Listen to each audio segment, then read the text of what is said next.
താലൂക്ക് ആശുപത്രിയുടെ കെട്ടിടം പൊളിച്ചു പുനർനിർമ്മിക്കാനുള്ള ഉത്തരവായി എന്നൊരു ഉത്തരവിനായുള്ള കാത്തിരിപ്പ് തുടങ്ങിയിട്ട് കാലങ്ങളായി. അത് ഇവിടെ വരുന്ന രോഗികളായാലും ആക്ഷൻ കമ്മിറ്റി ആയാലും ജീവനക്കാരുൾപ്പെടെ അത്രമേൽ ആശങ്കയും ഭീതിയുമാണ്. ആ കെട്ടിടത്തിനുള്ളിൽ കയറുമ്പോൾ തന്നെ അധിക നേരം നിൽക്കാൻ നമുക്ക് തോന്നുന്നില്ല. കാരണം എക്സ്റേ മുറിയിലായാലും കാഷ്വാലിറ്റിയിലായാലും ഒക്കെ ഇത്തരത്തിൽ കോൺക്രീറ്റ് പാളികൾ അടർന്ന് വീഴാറായ നിലയിലാണ്. മോത്തി ചോദിച്ച ചോദ്യത്തിലേക്ക് വന്നാൽ, ഇത് വിദ്യാഭ്യാസ വകുപ്പിന് കീഴിലുള്ള കെട്ടിടമാണ്. അപ്പോൾ വിദ്യാഭ്യാസ വകുപ്പിന്റെ NOC വേണമായിരുന്നു ഇത് പൊളിച്ചു നീക്കാനായിട്ട്. പക്ഷെ 1.5 വർഷം മുമ്പ് ആ NOC ലഭിച്ചപ്പോൾ അടുത്ത സാങ്കേതിക തടസ്സമായി. 9 കോടി കേന്ദ്ര ഫണ്ട് അനുവദിച്ചിട്ടുണ്ടെന്നാണ് പറയുന്നത്. അങ്ങനെയെങ്കിൽ ഇനി മുന്നിലുള്ള സാങ്കേതിക തടസ്സം എന്താണ് എന്നുള്ളതാണ്.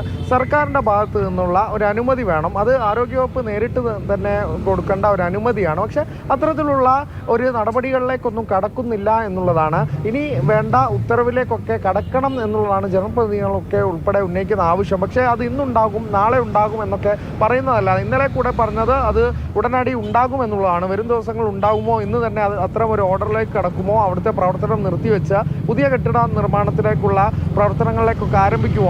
ഉടനടി തന്നെ അവിടെ പ്രവർത്തിക്കാവുന്ന രീതിയിലല്ല കാര്യങ്ങൾ. അതുകൊണ്ട് ഉടനടി തന്നെ അവിടുത്തെ പ്രവർത്തനം നിർത്തണം എന്നുള്ളതാണ് പ്രധാനമായും ഉന്നയിക്കപ്പെടുന്ന ആവശ്യം. അതിലേക്കൊക്കെ കടക്കുമോ എന്ന് ഇനിയും കാത്തിരിപ്പ് ഇങ്ങനെ നീളുമോ? ഇത്തരം അപകടത്തിന്റെ പശ്ചാത്തലത്തിൽ കൂടിയാണ് വലിയൊരു ആശങ്ക ഉണ്ടാക്കുന്ന ചോദ്യം അവിടെ അവശേഷിക്കുന്നത്. ഇപ്പോൾ വേറെ ഏതെങ്കിലും ഭാഗത്ത് പ്രവർത്തിക്കുന്നുണ്ടോ? എങ്ങനെയാണ് അതിന്റെ സംവിധാനം? അതായത് ഈ ഒരു ഭാഗം, അതായത് ഇവിടെ കിടത്തി ചികിത്സയൊക്കെ ഉണ്ടായിരുന്നു, അത് മറ്റൊരു കെട്ടിടത്തിൽ പ്രവർത്തിക്കുന്നുണ്ട്.